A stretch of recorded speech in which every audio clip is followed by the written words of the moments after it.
I'm sorry. I think you just got gavelled. Back to your seat.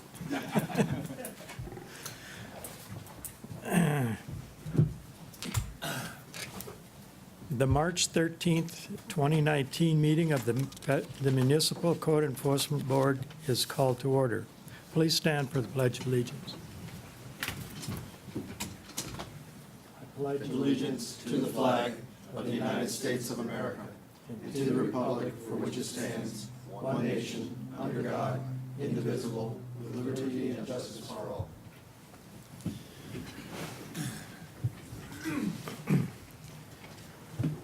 Ladies and gentlemen, the Municipal Code Enforcement Board is charged with conducting hearings to determine whether an alleged violation of the city code has occurred.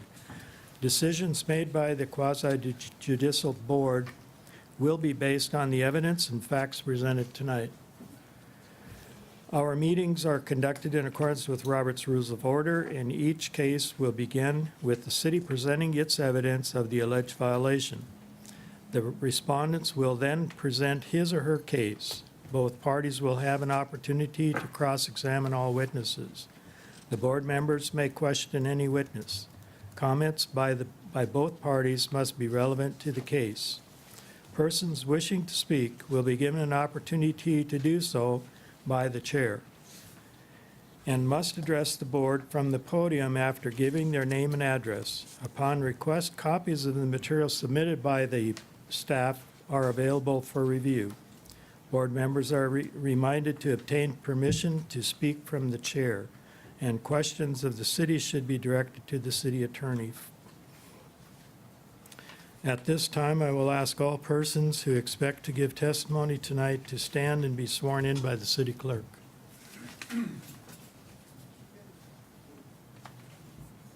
Raise your right hand. Do you swear to tell the truth, the whole truth, and nothing but the truth, so help you God? Cases will be taken out of order to accommodate respondents and witnesses present at tonight's meeting. At the first business, do we want to do your part there? Yes, Sir? what if I ask if there's been any ex parte communications? I'd like to ask members of the board if they've had any ex parte communications regarding any of the matters that would be coming before the board this evening. If you've had any verbal communications, if you please disclose the sum and substance of the communications, when and where the communications occurred, and with whom they occurred. And if you've had any written communications, if you please disclose the nature of the communications, and then pass it to the clerk to be filed in the record. I've had none. None for me. None. None. None. None. Thank you. Has everyone received a copy of the minutes of the last meeting? If so, any comments? Okay, motion to approve? So moved. Second? I'll second. Second by Mr. Snelling. All in favor? Aye. Opposed? No nays. Okay. The case, did I already do this? Cases that are going to be taken out of order, and we're going to, number one will be case 185617. Case number two will be 19000664. And three will be one from unfinished business, case number 184204. First case, please. Case number 185617, City versus Vincent R. and Cynthia Atkins, for the property located at 5513 Temple Heights Road. The case is before the board based on an alleged violation of sections 8-1661B, minimum standards exterior walls, and section 8-10218A, minimum standard sanitation shared area. The case will be prosecuted this evening by Officer Doug Allen. The city has evidence that the notice of hearing and the notice of violation were properly served. Good evening, Mr. Chairman and board members. Doug Allen, Code Compliance Officer. This case originated proactively by me on December 21st, 2018. My inspection on that date revealed unsealed exterior walls and unmanicured vines growing into the eaves of the residence. I left a door hanger with a reinspection date of January 7th, 2019. My inspection on January 21st, 2019 showed no change, so a notice of violation was prepared on January 24th with a compliance date of February 18th, 2019. I posted the notice at the site, as well as at City Hall, and copies were mailed both certified and regular mail to the address. My reinspection on February 22nd, 2019 revealed that the site was not in compliance, so a notice of hearing was prepared on February 25th, 2019, and the case was scheduled for the March Municipal Code Board meeting. At this time, I'd like to submit photographic evidence of the violations taken by me on January 24th and March 8th. The board will accept.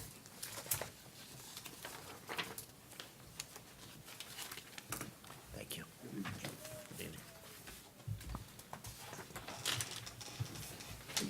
The first photo shows the violation notice posting. The second shows the northeast side of the residence, and the third shows the front side of the residence.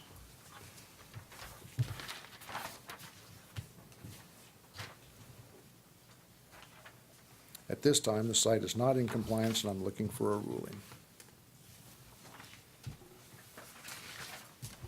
Are there any questions for Mr. Allen? So it's, Mr. Snelling? it's two violations? Yes, sir. And I didn't quite, on the picture, I couldn't quite see what was wrong with the exterior, you said there was some, It's raw wood that just needs to be sealed, either painted or Oh, okay. primed, and then the unmanicured vines, which are basically right outside of the raw wood.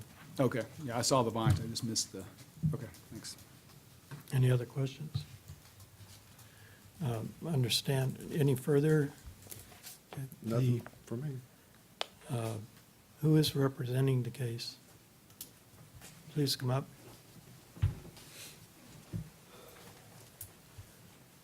Name and address. My name is Vincent R. Atkins, I live at 5513 Temple Heights Road. There's no question that the outside of the house has some issues. In early 2016, we had the roof done on the house. Shortly thereafter, our car was struck by an inebriated driver on the corner of that house, and it opened up the corner. It's been a comedy of errors and legal wrangling trying to get the right kind of settlement to be able to get, because what's wrong with my house is structural. It's not just what's on the outside. The impact pushed the sidewall down, and we can't even open the back door. And my homeowner's insurance wanted to settle for $1,000. I don't think you can fix structural damage for $1,000. So, try to make this quick. The first lawyer, so-called lawyer we hired, did nothing for months, caused the entire thing to be exacerbated by not getting things settled correctly. And getting a letter of release from this guy was like pulling teeth. It was ridiculous. And a lot of other things have happened that have put off getting the house fixed. So putting some siding on it and painting it is not going to fix the problem. In fact, I think that the structural problem with the house, if I try to put siding on it, in some places it's not even going to hold nails or screws.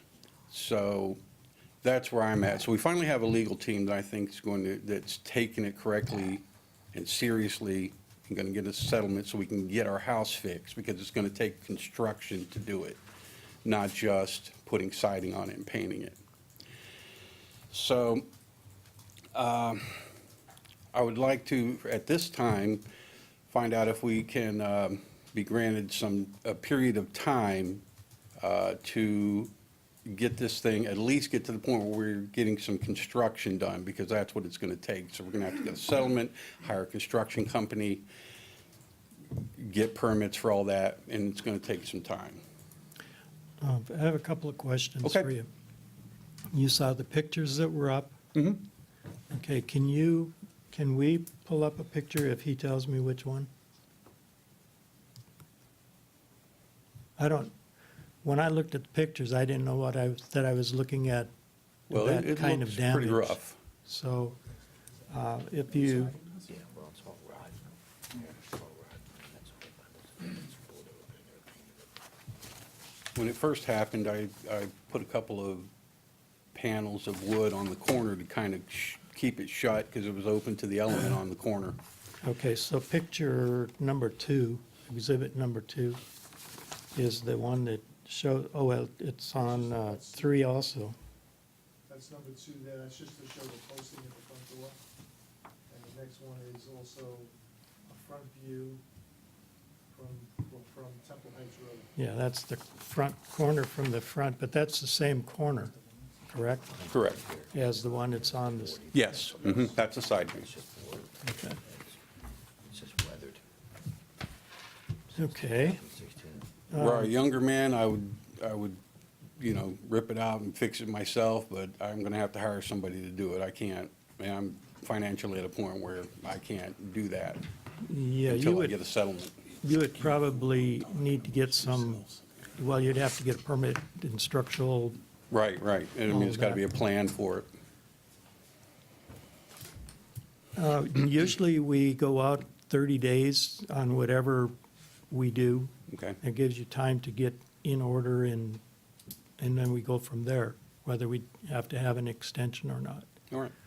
It might be up that the board wishes to grant 60 days. Because of the amount of damage that you're reporting, Right. if you can't put any Well, finish on the outside, I'm then you sorry. can't.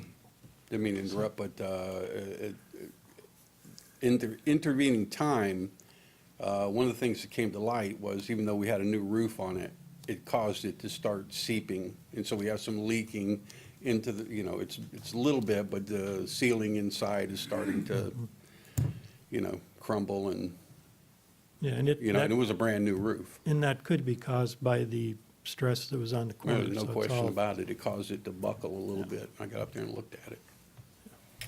at the Any other time. questions? Mr. Dave? Thank you. Did I hear you right that this has been going on since 2016? Correct. So what's going to happen in the next 30 days that's going to help Well, put this to bed? we have a legal team that I think is going to pursue it aggressively and get something done that will give us the money we need to fix the problem. In 30 days? No, I was thinking that 60 days is probably going to be, at the very least, sort of a reasonable amount of time. I realize that it's taken a long time from the actual 3 years. event, but some of these things that were causing the delay in it were really out of my control.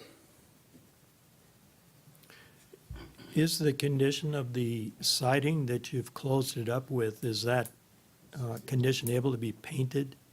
Because, which would bring the appearance Right. that progress is being Right, I made. understand. It isn't going to be a detriment to the project at this point. Yes, I could paint that, yes, but I don't know if it's going to make it look that much better, but I'd certainly agree to do that. I mean, that's, Well, the two issues are the vines and the painting. Right, well, the vines, had a trellis there, it destroyed a lot, the accident destroyed a lot of the decorative stuff we had on the corner. And we had a trellis there that the Confederate jasmine was growing up on. And it just knocked it down to the roots, it started growing back up and it went up the wall, the trellis was gone. I want to keep the plant. I mean, I kind of let it be there because it sort of hid the corner of the house a little bit, But with dry season, a lot of it died off and it, doesn't look like a decorative plant now. so if in the interim, not that it's a corrective measure, but in the interim, while you're pursuing your attorney is pursuing the case and you're developing the plans and going on, at least maybe the painting and trimming or whatever goes on Right, yeah, I could- to make it more acceptable to the public, but you still have your trouble, your structural damage is a different issue from the case here tonight. Yeah. So, I mean, it isn't separated from it, but it's not the reason you're here, Okay, I understand. in my interpretation. Any other questions? There being none, does the city have anything to add?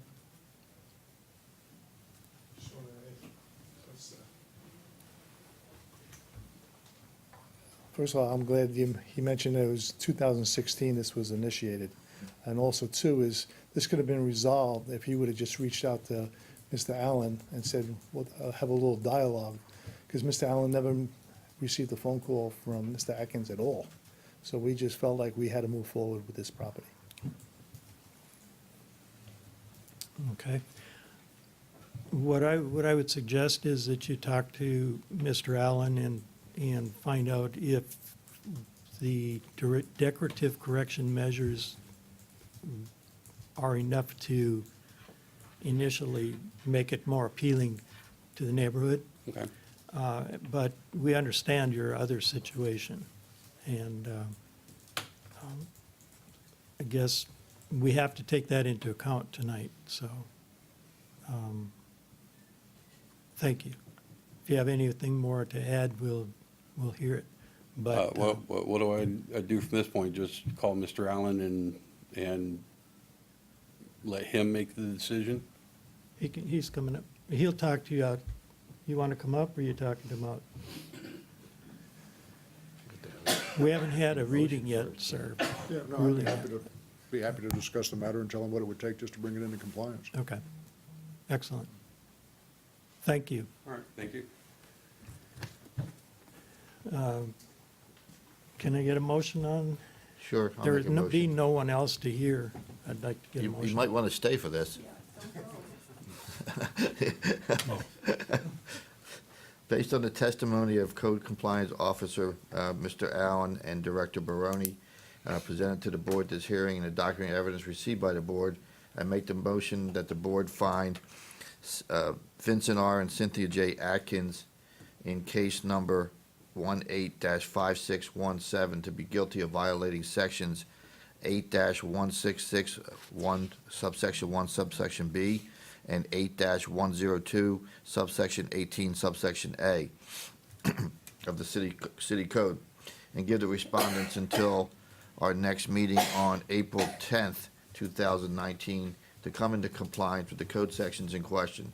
If the property is not brought into compliance by that date, a fine of $50 per day shall begin to accrue on the day following the compliance date and continue to accrue until the date that the violator provides the city with evidence that the property has been brought into compliance.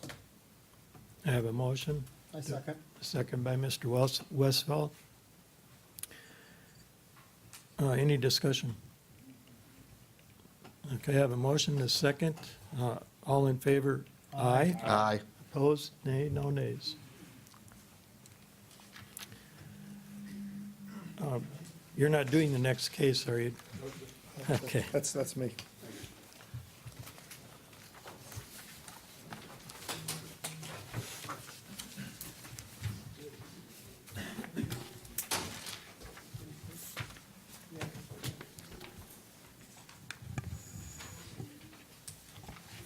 Next case, please. Case number 19-0664, City versus Michael Lorenzo for the property located at 6613 Whiteway Drive. The case is before the board based on an alleged violation of Section 12-921, off-street parking and driveway requirements. The case will be prosecuted this evening by Director Tom Baroni. The city has evidence that the notice of violation and notice of hearing were properly served. Good evening. Tom Baroni, Code Compliance. This case this evening originated proactively on February 6, 2019. My inspection that morning noted a vehicle parking on the grass area west of the driveway.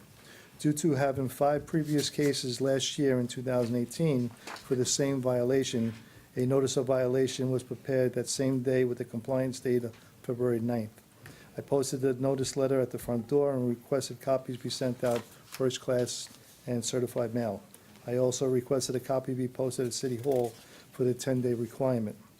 After monitoring the property for 45 days after the day of service, the violation reoccurred again on February 22nd and 23rd of 2019. At this time, I would like to submit photographic evidence of the violation that was taken by me on February 22nd and 23rd, 2019. Without objection, the evidence will be admitted to the record.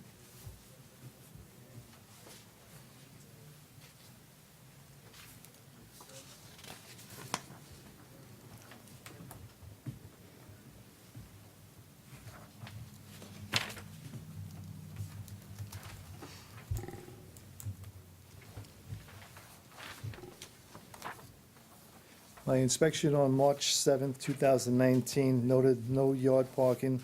Therefore, I'd like to submit an affidavit of compliance. Without objection, the evidence will be admitted into the record. Thank you.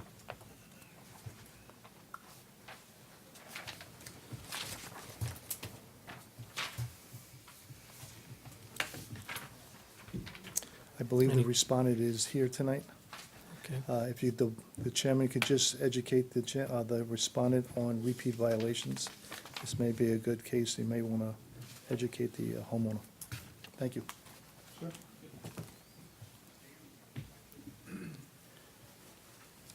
Okay. Your name and address, please. Michael Lorenzo, 6613 Whiteway Drive. Okay, Mike, you want to present your case, and then I'll talk to you about it. There really is no argument. I agree with everything that was stated as far as multiple violations and being warned more than once, multiple times last year. I know a few times last year was due to my son's car that was broken down, and we were trying to get it fixed. I'm not making excuses. The recent ones happened even though I had repeatedly warned my sons not to park in the grass, but I can assure you that it will not happen going forward, and I am actively seeking to have the driveway widened, pulling permits and everything, so it'll be done properly, so it won't happen Okay. anymore. That would be a good resolution. I agree. Because the case was brought before us here this evening, and it's a notice of violation, so that brings into the aspect of a future violation. If you have another violation, then it's an automatic violation. Understood. Okay. So the rules are different, and fines can be assessed and so forth. So tonight, with it being in compliance, there will be no fine. Okay, I appreciate that. Thank you. Okay, anything else? No. Thank you. All right. Thank you. Motion, please? I didn't ask for any other questions, but I think not. No other questions? You got it? Okay. Based on the testimony of Code Compliance Director Baroni and Michael Lorenzo, presented to the board at this hearing, and the documentary evidence received by the board, I make a motion that the board find Michael Lorenzo in case number 19-0664 to be guilty of violating section 12-921 of the city code, but because the property was brought into compliance before the date of this hearing, no fine shall be assessed. Second. Second by Mr. Dave. Motion by Mr. Snelling. Any discussion? Call for a vote. All in favor? Aye. Aye. Opposed? Nay? No nays. Thank you. Thank you. We're going to switch to unfinished business for one case. Case number 184204, City versus James and Anna Cunningham Clark.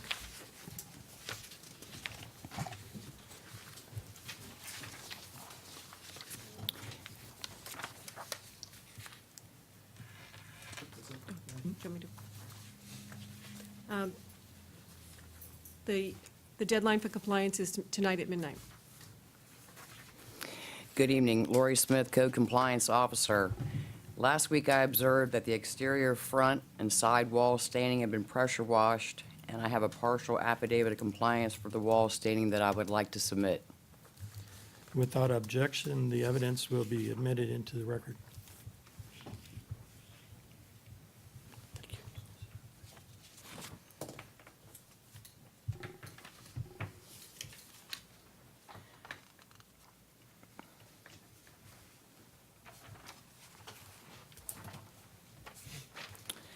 Mr. Clark came into community development on Monday, March the 11th, and submitted drawings for the repair work needed on the structural support columns for his home. The drawings were signed and sealed by the engineer and approved by the building official, Amir Anisi. The permit was pulled today, March the 13th. City staff recommendation is that Mr. Clark be granted additional 30 days to complete the repairs and bring the site into compliance. Mr. Clark is here this evening and would like to address the board. Thank you. Mr. Clark.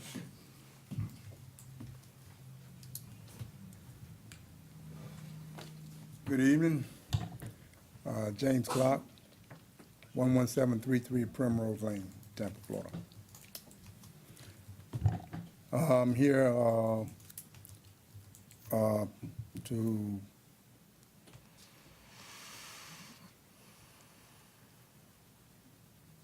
trying to think of the words I need to say. Celebrate. Celebrate, yeah, celebrate. That I did get the permit, and now just all about now just going on and getting the work done and finished, so that they can come out and inspect it and get this monkey off my back. It feels good to have the progress. Feels good, I'm telling you, you know. So, you know, I appreciate the time that, you know, that y'all was able to work with me, you know, to get this done. So I appreciate it. All right. Thank you. Any questions for Mr. Clark? So most of the work's already done, right? If I remember right, you'd already done the supports and. Some of it, yes, sir, but I just need to finish it up. I need to finish up. So finish 30 it up. days, you'll be done. Yes, sir. Any other questions? There being none, thank you. Thank you all. I'm going to ask for a motion to accept an extension or deny an extension. Where are we going? The city has recommended a 30-day. Move that we accept this, the city's staff's recommendation. Second? Second by Mr. Hubert. No more discussion. All in favor, say aye. Aye. Aye. Opposed? Nay. 30 days has been granted. Thank you. Thank you for the progress update. I appreciate it. I think you're on the road. I'm on the You're road now. Thank you for coming in. We're going to go back to the first case.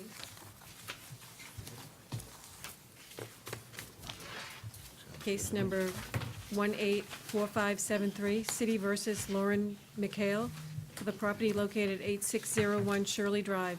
The case is before the board based on an alleged violation of Section 8-102-13B, exterior walls maintained in good repair. The case will be prosecuted this evening by Officer Jose Silva. The city has evidence that the notice of violation and notice of hearing were properly served. Good evening, board members. Jose Silva, Code Compliance. This case originated proactively October 16, 2018. My inspection at the time revealed exterior wall staining at the residence. At this time, I mailed a door hanger to the owner with a compliance date of October 31st, 2018. The reason I did that because the home is a rental. My inspection on November 1st, 2018 revealed no change. I completed a notice of violation with a compliance date of November 16, 2018. Posted the notice at the home as well as City Hall. Also mailed copies, both certified and regular mail, to the address of the registered owner. My inspection on February 13th and 19th revealed no change. The walls of the residence were still stained. This time, I'd like to submit photographic evidence taken by me on November 1st and February 13th, 2019. The first photo is going to be the posting of the notice at the front door. Photo number 2 is going to be the stained exterior wall, along with photo number 3. Without objection, the evidence will be admitted into the record. Thank you.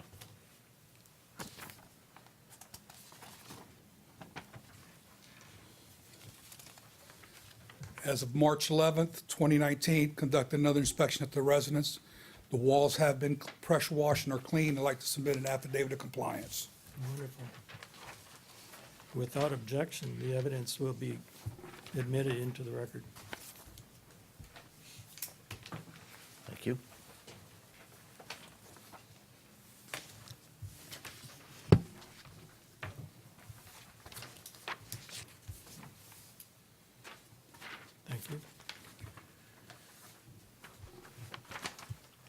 Were there any questions? Believe not. A motion, please? Is the resident here? No? Okay. I'll make the motion. Based on the testimony of Code Compliance Officer Jose Silva, presenting the case tonight to the board at this hearing and the document evidence received by the board, I make the motion that the board find Vincent R. and Cynthia I'm sorry, wrong one. Lauren A. McHale in case number 18-4573 to be guilty of violating section 8-102 subsection 13 subsection B of the city code, but because the property was brought back into compliance before the date of this hearing, no fine shall be assessed. Do I have a second? I second. Second by Mr. Westfall. Any discussion? There being none, all in favor, aye. Aye. Opposed, nay. No nays. Thank you. Case number 185370, City versus Sin-Free Corporation, Dean Mook, registered agent, for the property located at 8836 North 56th Street. The case is before the board based on an alleged violation of Section 8-1661H, minimum standards, windows and doors. The case will be prosecuted this evening by Officer Jose Silva. The city has evidence that the notice of violation and notice of hearing were properly served. Good evening, Jose Silva, Code Compliance Officer. This case originated proactively December 5th, 2018. My inspection at the time noted the front glass window of the business along with the door were cracked and shattered. It was still in place. This time I left the door hanger with a compliance date of December 21st, 2018. An inspection on December 31st, 2018 revealed no change. I completed a notice of violation with a compliance date of January 15th, 2019. The business was not open, so I posted a notice at the front door as well as City Hall. Also mailed copies both certified and regular mail to the address of the registered owner. My inspection on February 18th revealed the window and the glass door still damaged. This time I'd like to submit 2 photographs. Exhibit number 1 is going to be the posting of the notice at the front door, and exhibit number 2 is going to be the shattered windows and glass. Without objection, the evidence will be admitted into the record.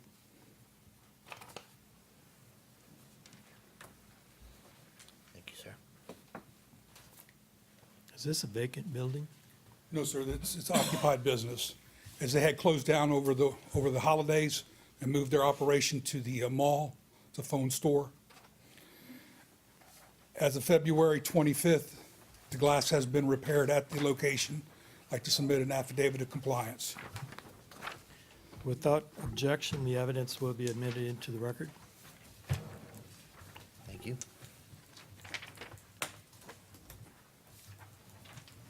And I'm just looking for a finding. Thank you. Any questions? I call for a motion. Sure. Unless someone else wants to join in the fun. Mr. Snelling. Based on the testimony of Code Compliance Officer Silva presented to the board at this hearing and the documentary evidence received by the board, I make a motion that the board find Sin-Free Corporation Dean Mookie, registered agent, in case number 18-5370 to be guilty of violating sections 8-166 subsection 1 subsection H of the city code, but because the property was brought into compliance before the date of this hearing, no fine shall be assessed. Second. I got a motion and a second. Any discussion? There being none, call for a vote. All in favor? Aye. Aye. Opposed? Nay. No nays. Case number 19-0401, City versus Sahel Lila Noor, for the property located at 12402 Pampas Place. Case is before the board based on an alleged violation of Section 22-91, City Garbage Service Required. The cases will be prosecuted this evening by Director Tom Baroni. The city has evidence that a notice of violation and notice of hearing were properly served. Good evening, Tom Baroni, Code Compliance. This case this evening was discovered by code staff on January 23rd, 2019, that several properties in the northern zone, so that would be north of Fowler, between Fowler and Fletcher, which is Raintree and Pleasant Terrace area. They were delinquent with their solid waste accounts. So I'll give you a little history. Lori Smith opened up a case one morning at a property in Raintree area for curbside debris. And when she left the door hanger for the homeowner called Public Works to have a boom truck come out and pick it up. They discovered that they didn't have an active solid waste account at that address. So based on what I heard from Public Works, I spent about 2 hours on the computer and found 30 properties up in that area without a solid waste account.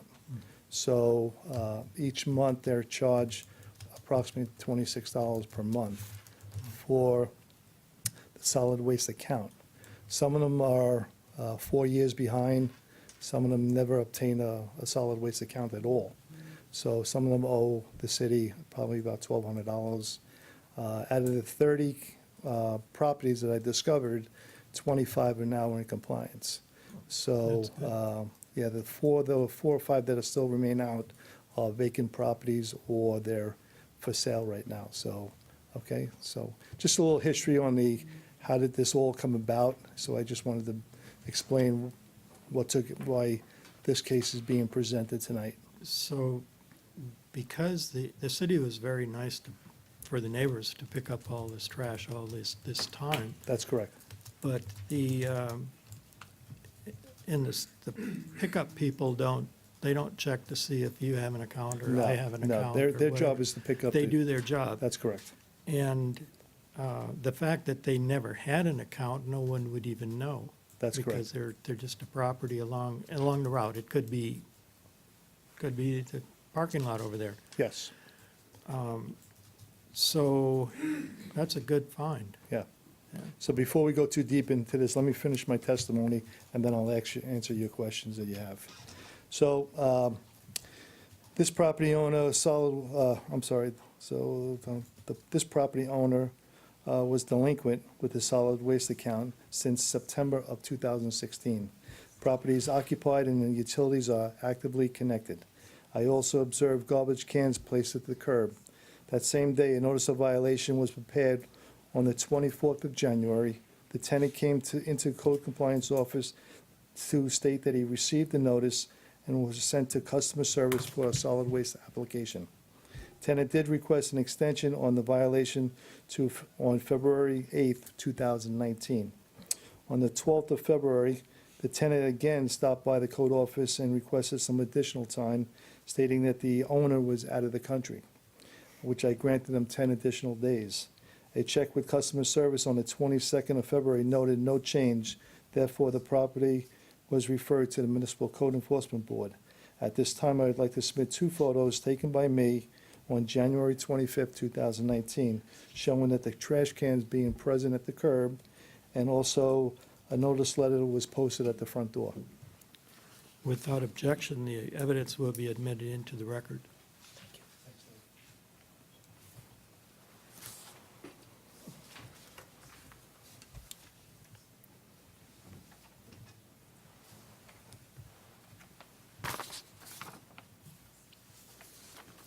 On March 7th, the owner did apply for a solid waste account, and also just to advise the board that he's going to be back billed for $800. Therefore, I'd like to submit an affidavit of compliance. Without objection, the evidence will be admitted into the record.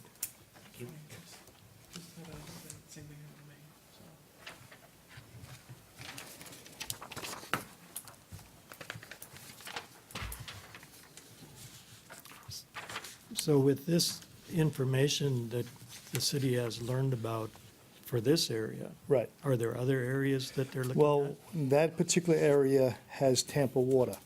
So everything south of Fowler That's the clue. has city water. So they monitor those properties much closer than, I mean, being here for 12 years, I've never had a case like this before, nor any of the other inspectors presented a case like this, because I think it was being viewed or monitored by Public Works. But I think it got away from them or away from us, but now we're keeping a closer eye on it. So, I live in that district, so I appreciate the picking up. And yes, I have Tampa But, water. like you said, the sanitation work on the back of the truck, his job is to pick up the garbage. Right. And They they do don't a really fine have a job. list of people that are delinquent with their account. So once I generated the notice letters, the 30 of them, Public Works was aware of the letters. They stopped picking up the trash and they got their attention. So, It accumulates fast. yes, it does. Thank you. No problem. Any other questions? No. We have, do I have a motion, please? All right. This end of the Mr. table's Dave? gonna be doing it. Yeah, all we're right. getting heavy That's over fine. on this end. All right, so based on the testimony of Code Compliance Director Tom Baroni, presenting the case, and to the board of this hearing, and the document entries received by the board, I make the motion that the board find, boy, somebody's gonna have to help me with this. Salhab Lihan Noor, in case number 19-0401, to be guilty of violating section 22-91 of the city code, but because the property was brought into compliance before the date of this hearing, no fine shall be assessed. Second by Mr. Plot. Any discussion? All in favor? Aye. Opposed? No nays. Case number 190565, City versus SNTR LLC, trustee Manzo and Associates, PA, registered agent for the property located at 1811 North River Hills Drive. The case is before the board based on alleged violation of Section 10-3B, sanitation, grass and weeds. The case will be prosecuted this evening by Director Tom Baroni. The city has evidence that the notice of violation and notice of hearing were properly served. Good evening, Tom Baroni, Code Compliance. This case this evening originated proactively on January 31st, 2019. My inspection that day noted overgrown weeds throughout the front yard. Since the property has had a change of ownership, a notice of violation was prepared that same day with a compliance date of February 14th. Since the home was unoccupied, I posted the notice at the front door and requested copies be sent out certified and first-class mail. I also requested a copy be posted at City Hall for the 10-day requirement. My reinspection on February 14th, 2019 noted no change. At this time, I'd like to submit photographic evidence of the violation that was taken by me on February 21st, 2019, showing the overgrown weeds in the front yard. Without objection, the evidence will be admitted into the record. Thank you.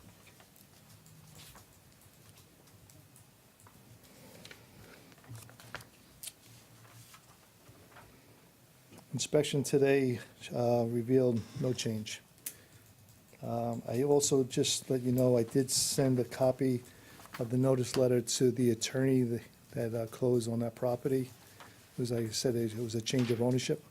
So I sent the notice letter to the attorney, and he forwarded to the owner, but there has been no change. Is it a private owner? It's an LLC. It's an investment company, and those are the worst ones to deal with. They're the hardest. So- No, it's unoccupied. Any other questions? There being none, call for a motion. Thank you. There being no other persons wishing to speak. I guess it's my turn. Get my seat here. Based on the testimony of Code Compliance Director Tom Baroni, presented to the board at this hearing and the documentary evidence received by the board, I make a motion that the board find SNTR LLC trustee Manzo and Associates, PA, registered in case number 19-0565 to be guilty of violating section 10-3 subsection B of the city code, and give the respondents until the next meeting, our next meeting, April the 10th, to come into compliance with the code sections in question. If the property is not brought into compliance by that date, a fine of $50 per day shall begin to accrue on the day following the compliance date and continue to accrue until that date, till the date that the violator provides the city with evidence that the property is brought into compliance. Second? I have Motion by Mr. Snelling and a second by Mr. Dave. Any discussion? Call for a vote. All in favor? Aye. Aye. Opposed? Nay? No nays. Thank you. We're going to continue on with the other unfinished case. Case number 184590, City versus 5400 Bush Boulevard LLC. The case is before the board based on, actually, the expiration of compliance is midnight tonight. Yes, sir. Mr. Chairman and board members, thought I'd just give you an update on that one. I have spoken with a representative of the property. He did have someone come out a couple of weeks ago and pick up most of the debris in the front of the site, but they didn't do anything in the back, and I sent the representative photos of everything that needed to be addressed, and did receive a text back from him today saying that he was gonna have the crew out there tomorrow. And the gentleman, the crew member, had pictures of everything that needed to be picked up and would address everything that needed to be done. Okay, being that is, I guess the fine starts Tomorrow, midnight yeah, tonight. tonight, or, yeah, whenever the, Give him a couple more weeks. Okay. If we I would hope decide- he'd be done, yeah, if he's man of his word, he'll be done, they should have it all picked up tomorrow. Yeah. I'm saying if we give him 2 weeks. Yeah, should be plenty, I would hope. And I think he's gonna continue to contract with this company to come out on some sort of regular basis and, you know, pick up any debris and garbage. Has the front of the site maintained? Pretty It's- much, he had the same company come out and remove a lot of the dead shrubbery that was in the parking lot islands, and he had the palm trees trimmed, so it did look a lot better. Now, he did that actually before this case was open on these other issues. And he did have the gentleman pick up like I said, the gentleman did come out a couple weeks ago, was picking up debris in the front of the site. So it doesn't look, the front doesn't look too bad. Good. The rear and side's a different story. All right, but he's gonna work on But that he's gonna tomorrow. address that tomorrow, hopefully. All right. So we're just asking for an extension? I'm not really asking for anything. I was just giving you just trying to give you an update and let you be aware of what was going on with it. It's a pretty high visible site, so I thought there might be some questions. Well, with your update and today Yeah. being, midnight being the. Tonight, yeah, I guess it fine would be start, staff's I would- recommendation, I think, would be to be, as Mr. Beglorovich said, probably extend it 2 weeks, and Yeah. I think that would probably be appropriate. probably would be. Being, he has contacted you to give an update. and- Well, he didn't, I don't know that he contacted me to give him an update, but I thought that the board would like one. True. Okay. All right. Move If- to accept staff's recommendation. Second? I'll second. All in favor? Aye.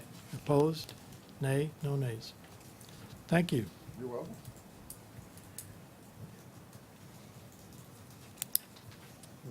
I have some good news.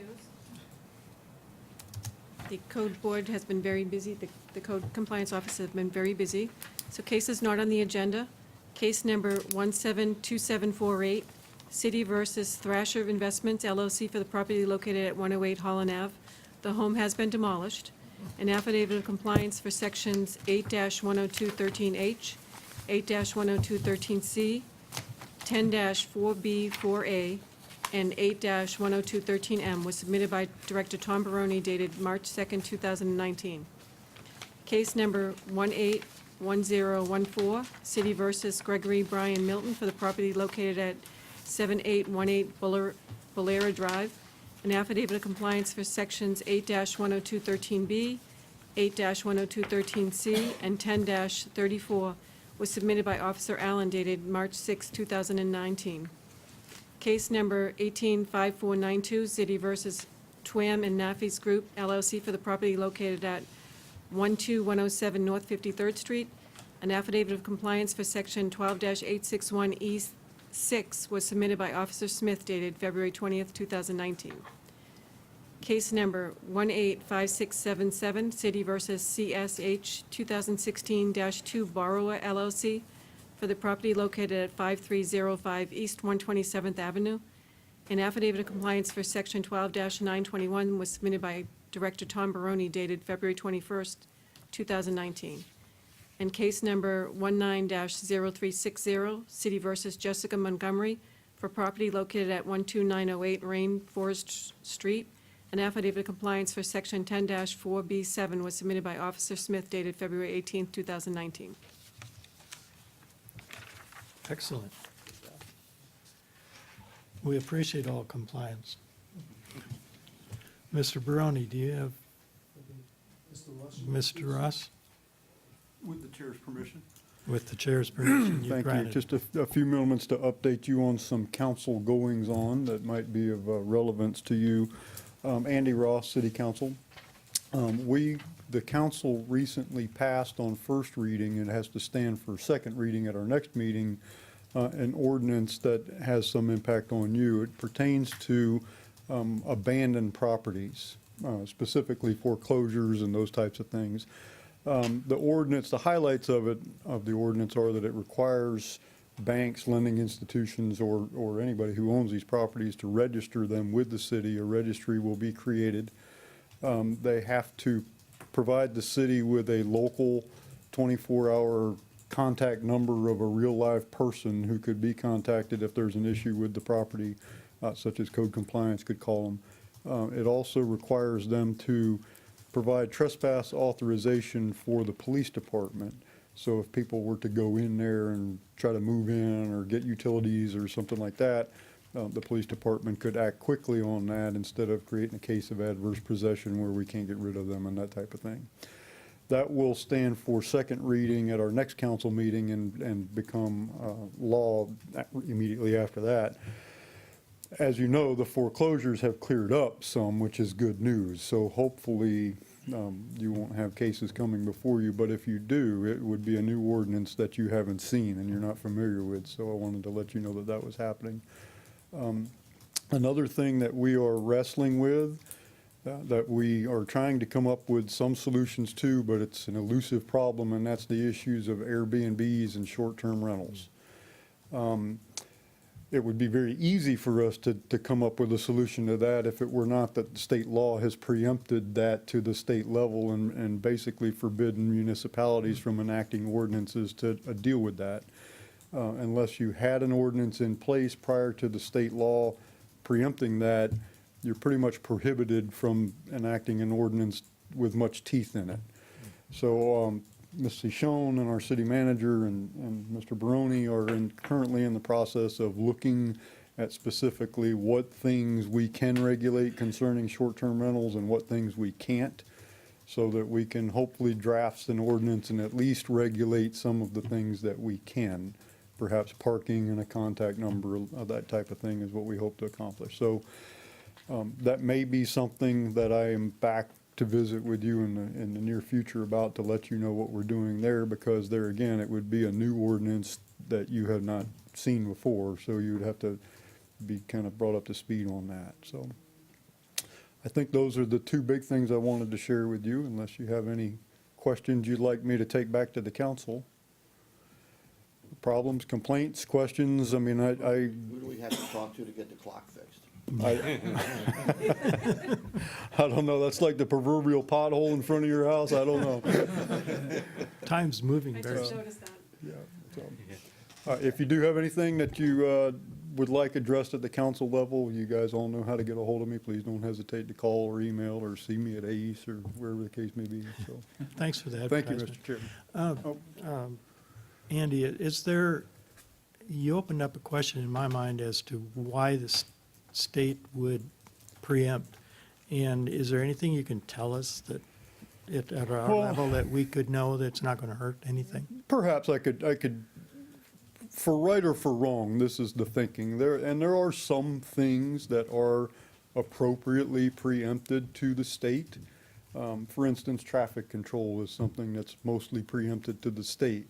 And the thinking for that is these are activities and that people engage in, that there needs to be a standardized set of rules, so you don't drive from one city to the other and all of a sudden speed limit signs look different, or, you know, so there's a standard rule so that when you drive from one county to the other, you know what to expect. You don't have to change your entire way of life just because you crossed a really an artificial boundary that we just voted that's where the city line is. Airbnbs, in the legislature's opinion, is one of those activities that they feel that people engaging in this type of business endeavor should have statewide rules and guidelines, so that if they have a place in Treasure Island, the same rules apply as they do in Temple Terrace or, Tampa or Orlando and that kind of thing. So whether that's the right approach or the wrong approach, I don't know, but that's the approach that they would tell you, that's the reason that they would say. And truthfully, in my mind, and this is just my personal opinion, I mean, there are some things, that I mentioned traffic, that are rightfully preempted by the state. You can't have I'm a big proponent of home rule, but there's some things that makes no sense to have, you can't have a hodgepodge of 67 different counties, each having a whole different legal system. So the question is what things are appropriate to home rule and what things are appropriate preempted to the state. And we fight, and I say we, this is every year that comes around, the city council, your city council, really without exception, I think we're all unified in this, which is, I know, amazing, but we fight to preserve home rule, particularly in issues of zoning and business regulations and business permits. And we fight, and so does the city of Tampa, we fight very vigorously to protect home rule. And I will tell you that Tallahassee in recent years is just chipping away at home rule. And they want to preempt more and more and more and more and more and tell cities what they can and cannot have in their cities and what they can and cannot do in their cities. And I know I'm a bit up on my soapbox about this, but it's an issue that we face every year. And you, as citizens, I try to encourage to be aware of this and to help us in this plight, because your elected officials and representatives in Tallahassee often are swayed more by emails and phone calls and letters from citizens than they are from local elected officials, because quite honestly, we have a dog in the fight. But when their citizens, their voters, their electors start to contact them, it often has a bigger impact. So, when you see those emails coming out from us, or, we each have our own kind of distribution list. I mean, when we talk to you about, hey, this is something we need to call, about, McClure or Lee or somebody, whoever we direct, please act on that, because oftentimes your phone calls and emails are more influential than ours. So, I don't remember what your original question was. That was a fine I answer. got preaching a good sermon, I though, like didn't the I? answer. Okay. Thank you, Mr. Chair. Thank you. Thank you, Mr. Ross, for updating us the new amendment. But I just have a few things. Of course, 108 Holland, the property's been demoed. 104 Mission Hills, the walls are going up, so that's a positive thing. And the reason why I mention them, because everybody has a little bit of knowledge Skin in the about these game. properties, so I think it's good to give kudos to the things that are happening positive in the city. I also like to thank the city clerk for stepping in for Kristen Garcia for the 3 months, and Kristen will be returning next month, and that's about, so, thank you, Cheryl. I also just wanted to update, I won't hold you, but each month we do a sweep, and just so you have an idea of what my staff does, and last month in 2019, we generated 521 cases. That's probably 80% of those were initiated, self-initiated. We did a sweep in Zone 7, which is from Serena to Bush Boulevard, and we generated 34 cases that month. Last month, total of notice of violations we prepared was 60 last month. So you kind of give you a little gist of what we do on a monthly basis, but my staff does a phenomenal job, and I just want to thank them. So, but that's all I really have to say. So Thank you. I do have a question. Sure. Okay. Of the 34, how many of those are going to be coming before us, or we see very few of them? Probably, because we only had 6 tonight. Yeah. The sweeps generated, just like the other 521 other, we all treat them the same. It's the same process that we go through, so you're not gonna see more from the sweep than just the average inspections that we do. But during the sweep, there's 4 of us sitting in one vehicle, and we drive through that zone. And when there's 4 sets of eyes looking at properties, you see things that maybe that zone inspector doesn't see. So really, from sitting inside the car, they go, that zone inspector will say, wow, I didn't see that. Or, I never knew that, so it's just a different set of eyes looking at properties and stuff. But the majority of the cases don't come in this far. They don't come down before No, us. They get Our goal cleaned is up. to get compliance, so we Yeah. try to work with the homeowners. That's great. Sometimes it goes on for 2 or 3 months, depending on what's happening behind closed doors. So sometimes there's elderly couples, there's, hardships or whatever, but we try to work with the homeowner. So the best approach for the homeowner is to seek communications with the Absolutely. director, with the staff that Yes. are out there doing the work, Yep, instead of avoiding the runoff and hide, so you don't Absolutely. have to talk to them. just like the case earlier. I mean, that gentleman never reached out to Mr. Allen at all. Right. So, I mean, after 2 years, You gotta do something. You gotta move forward. I mean, Yeah. so. Sir? Thank you. Thanks, a quick question. Sure. Speaking of old business, I don't remember the street address, but it was the property where we had a lien reduction, and I think it was Vincent Hernandez was the Yes, guy's name? yep. Is- Okay, so it was approved by council for the lien reduction. There's a financial hardship with this individual. So there was going to be 2 payments, and the first payment was paid within 30 days. The next payment's coming up, which is going to be this Saturday. I believe it's the 16th of March. Being that it's a Saturday, I called up Mr. Hernandez, and just to remind him that he's due for the second payment, and being that it's going to be on Saturday, I will allow him till Monday morning to come in to pay for that. It's $900 and something dollars. But, so we're very happy that he paid the first installment. We'll see what happens the second installment. It'd be Yeah, I a sh- asked because I think there was some concern I don't know if it was last meeting. or he- Yeah, The next day, and it was due, and he. yes, he did come in and pay. Okay, awesome. So It'd be a shame that if he misses his payment. that's what I reminded him on the phone the other day. Thank you. Thank you. Director Barone. If there is any new business, none that I'm aware of, we'll move to adjournment. And we're finishing up on the same time we started, 6:30 by the clock. Motion to adjourn, I'll make a motion to adjourn. second, all in favor? Aye. Thank you, guys. This is our